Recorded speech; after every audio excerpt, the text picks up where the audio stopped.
Magandang araw. Muli natin pag-uusapan ang update sa labanan ni Janrael Casimero at Luis Nery. Alam na natin mga idol na pasok si Casimero sa kanilang pinagkasunduan na 124-pound catchweight bout kung saan tumimbang si Casimero ng 123.5 pounds habang si Luis Nery naman ay pumasok ng overweight sa 127.2 pounds sa kanyang unang subok at nanatili sa 127 pounds matapos ang palugit. Kaya ngayon naharap si Luis Nery sa mga parusa na ipinataw ng Japan Boxing Commission JBC matapos itong mag-overweight sa timbang na 126.9 pounds sa catchweight limit na 124 pounds. Narito mga opisyal na parusang ipinataw kay Nery: $60,000 financial penalty, multa. Pinatawan si Nery ng kabuuang multa na nagkakalaga ng $60,000 o humigit kumulang 3.6 milyong piso. Magandang balita para kay Casimero kaya sinasabing hindi pa nag-umpisang laban ay paldo na, matik paldo, dahil ang perang parusa ni Nery ay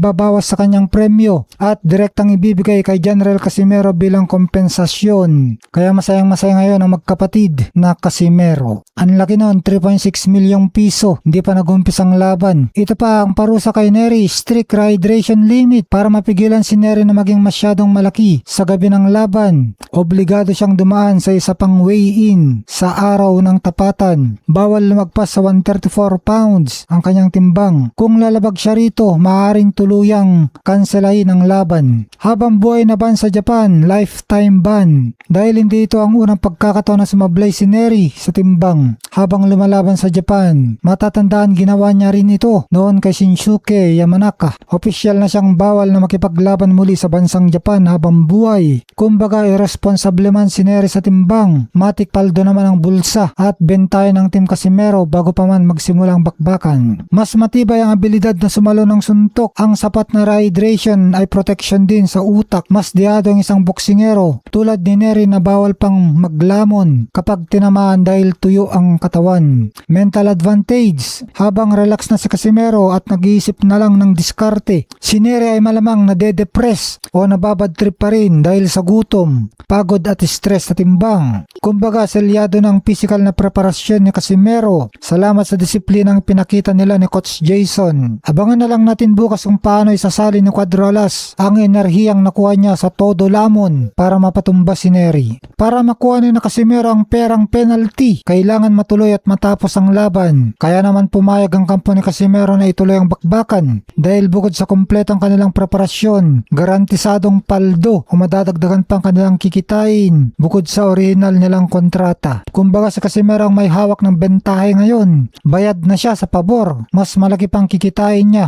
at puyat at gutom pa si Nery dahil sa hydration limit. Bukod sa pera, ang pinakamabigat na parusa kay Nery bukod sa hydration limit ay ang posibleng habang buhay o pang matagalang suspension muli sa Japan pagkatapos ng laban na ito dahil napaka-stricto ng JBC pagdating sa mga boksingerong sumasablay sa timbang. Wala namang parusa si Nery tungkol sa timbang ng gloves dahil pareho silang gagamit ng 8 ounce na guantes para sa kanilang laban na siyang standard para sa kanilang weight class. Gayunpaman ayon sa ulat mula sa naging pumilian ng gloves, gaya ng ibinahagi sa Facebook post ni Papsi Kultura, may magkaiba silang brand at kulay na pinili na swak sa kanilang estilo. Luis Nery gagamit ng 8 ounce Cleto Reyes kulay pula. Ang Cleto Reyes ay kilalang puncher's glove dahil mas manipis ang padding sa may kamao, hair. Karaniwang gawa sa horse hair, kaya mas nararamdaman ang bigat ng bawat patama. Si Janrael Casimero naman ay gagamit ng 8 ounce Rival kulay asul. Ang Rival ay sikat sa pagiging komportable at balanse ang proteksyon sa kamay habang pinapanatili ang lakas ng suntok. Kumbaga walang bentahe sa bigat ng guantes, pero pagdating sa tatak, pinili talaga nila ang mga brand na bagay sa mga knockout artists.